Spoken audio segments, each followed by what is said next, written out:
What's Gucci, everyone? It's AJ here again, and today I want to make another systems video, and what I'm going to talk about is dynamic memory allocation. And I hope you guys are having a great day. I see all your beautiful faces. Not really, you guys see my beautiful face. I hope you think it's beautiful, and technology doesn't allow me to see your beautiful faces yet, but maybe one day.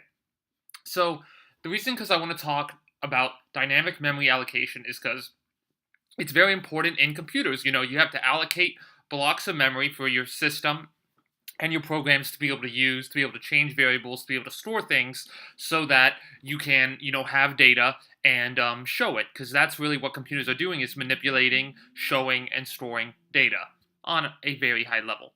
And so one way to do this in C is with the Malloc method. If you ever use C, there's a very high chance you've used Malloc. And basically, the API for Malloc, API stands for Application Programming Interface. If you didn't know that, I didn't know that. People just say it all the time. People say all these acronyms in CS like you know them, but it's nice to know sometimes what they mean.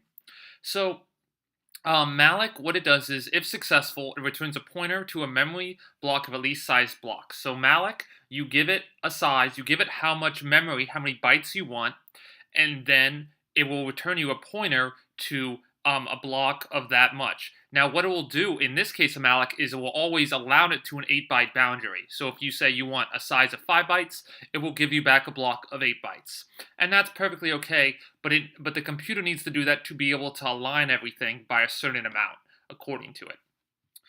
And so then there's the free method. And what the free method does is it again says, okay, I'm done with that block that I used to Malloc. That block that I dynamically allocated, I am now done with. So what I do is the pointer to the block that I'm given, that's returned to me from Malloc, this is a void with a pointer right here. Notice that little star right there. That means that I'm given back a pointer. And then so free, I pass in that pointer at the very top, and then I'm saying, okay, this block is now free to be used in other allocations. And so now I want to show you guys a quick example of how Malloc is used. So let's say, this block right here is, let's just say, all of my computer memory. So I have about 16 memory blocks. I think there's a little bit more, but 16. No, yeah, it's 16. So I have 16 memory blocks, and so when I call Malloc first, the first 4 blocks get Malloced, and then when I call Malloc 5, the first 5 blocks get Malloc. In this scenario, we're not worrying about any of that byte align stuff I talked about earlier. It's just a really really simple example. And so then I call Malloc 5, allocate these 5 blocks, and I'm not choosing which blocks get allocated. You can actually implement any algorithm or any way of allocating blocks. Maybe you want to start from the back, or in this case, you start from the front. And so then I call Malloc 6 again, and I get another 6 blocks. And so now I call free on P2, which was the Malloc of size 5, and that frees these light blue blocks right here, as you can see in this picture. And that opens it up here for a Malloc of 2 to take down these 2 blocks, which was previously taken up by P2 and that Malloc. So as you can see, it's pretty easy to visualize how memory is taken up about such. But there are a few problems that can kind of come about by this. And what can really happen is you can have a lot of external and external issues with how your memory kind of gets placed. And what can happen is, let me see if we can have something called fragmentation.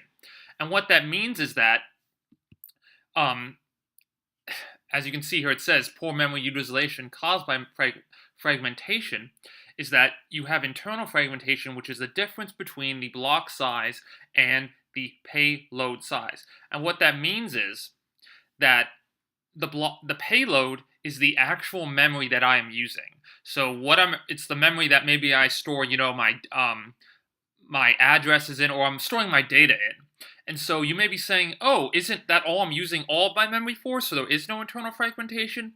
Well, that's wrong, is that when you get a block back, you actually, if you implement Malloc yourself, you may have to store the size of the block you're using within that block. Like, imagine this shaded area right here contains the size of the payload, and what this allows you to do is that when I call free, I have a pointer I have a pointer, and inside that pointer, it points to the size, which is where the internal fragmentation is occurring, and that size tell me how big the payload is. So then I can look at this whole block and say this whole block is free, because I need to know how big the payload is. Because when I free something, I'm not passing in how big it is. I don't know how big it is. But something, somehow it needs to know how big it is. So that is something that can cause internal fragmentation, is that along with allocating memory, I need to have other parameters. I need to have other things, such as how big the payload is. And there is one other thing you most likely will have, which is a link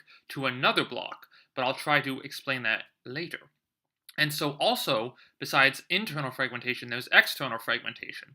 And basically what happens is, let's look at this example right here. Internal is inside, obviously it's internal, so just like that, where there's stuff inside the block, but external is outside of the block. And what that means is that, let's say I follow this example, y Malloc 4, Malloc 5, Malloc 6, everything's pretty straightforward here, but then I free P2.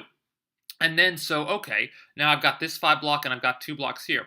And then I went to Malloc 6. And even though I have 7 blocks free, I have these 5 in a row and these 2 blocks, I need a block. I always need, when I'm allocating memory, a block of continuous blocks. I need a straight line of memory, kind of, to be able to allocate memory, just so I can go down the line. And I want my elements, my bytes, to be right next to each other. I can't be, looking for other places to put the memory. So even though I have 7 free blocks, I cannot do a Malloc of 6 with all my computer memory here, because I have not allocated the memory well. I have external fragmentation. Because of that, I basically allowed for, all these blocks outside of the allocated blocks to kind of get smaller and smaller, and eventually they become these little blocks. They become smaller, and then eventually they can't be used. So I can now only put things of size less than 5 or less than 2 or 2 or smaller inside my blocks. And that kind of, that's pretty dull. And so that's something you have to deal with in dynamic memory allocator. How am I going to deal with this solution? And there's actually something you can do, and it's called a segmented list, but I'll try to get into that into another video. And so I'm going to end the video, guys, here, but think about those things and have the best day of your life.